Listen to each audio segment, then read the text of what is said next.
Motivating senior managers so that they do their job of making money for shareholders is one of the big challenges of modern business life. It seems that every single man and his dog seems to have a view on this since the credit crisis. I'm now joined by Chris Roebuck. He's a visiting professor here at Cass Business School on leadership, and he's also been a HR manager in many international banks. Chris, how do you actually do it? Is there any regulation, or is it really down to the shareholders to make sure that they get value from their managers? There's a very big question about how you ensure that people perform at the top. And certainly we know that actually it's not just about money. The problem is that there has to be seen to be an element of equity. And the big questions that are coming out now are questions from the public about whether the remuneration is fair in relation to society, questions from shareholders about their share being fair or not, and also questions about, are these people actually delivering value for money in terms of performance?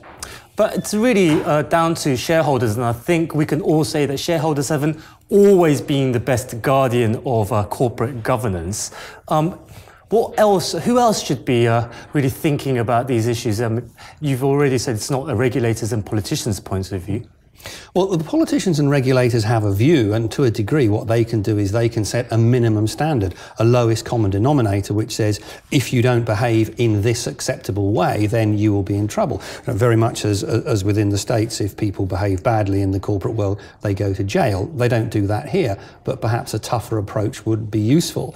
In terms of organisation specific though, it's got to be down to the remuneration committees and the governance bodies within those organisations to make sure that they're getting value for the shareholders, because that's what they're paid to do. I think one of the big issues has been that basically people have been paid big money for doing basically their job, or actually quite often a bad job, and they seem to be taking home seven-figure bonuses. I mean, where does this culture come from, or where's the origins?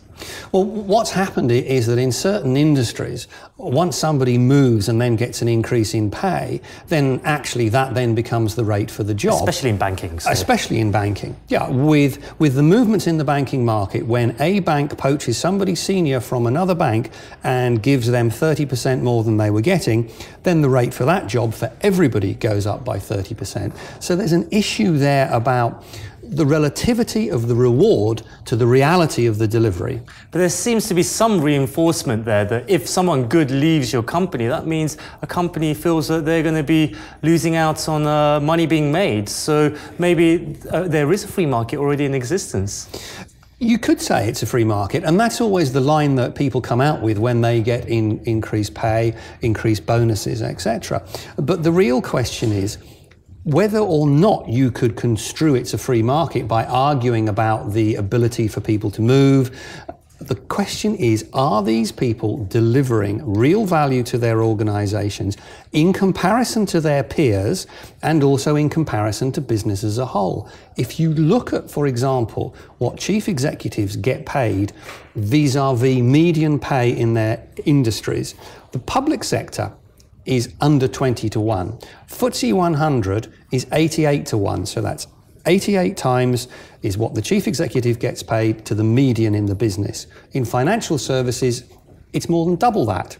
The question is, therefore, are those leaders in financial services twice as good as FTSE 100 leaders and 6 times better or 8 times better than people in the public sector? But the trouble is, motivating managers, it's a very, very difficult thing, isn't it? It can always be twisted. Yeah, and many of them aren't actually just motivated by pay. Many are motivated by leading a successful organisation, by having a challenging team to work with.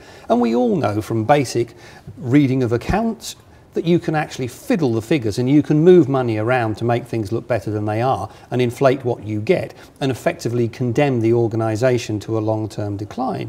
But the real issue is, what is the role of the remuneration committees in making sure that those who get these bonuses actually have to perform at top 10% level or top quartile level in their industry against their peers to determine that they are absolutely deserving of these bonuses. I mean, it's obviously a big corporate governance issue, but these remuneration committees, they're often run by non-executive directors of companies, but everyone knows it's quite a clubby atmosphere at the top of many big companies still, isn't it?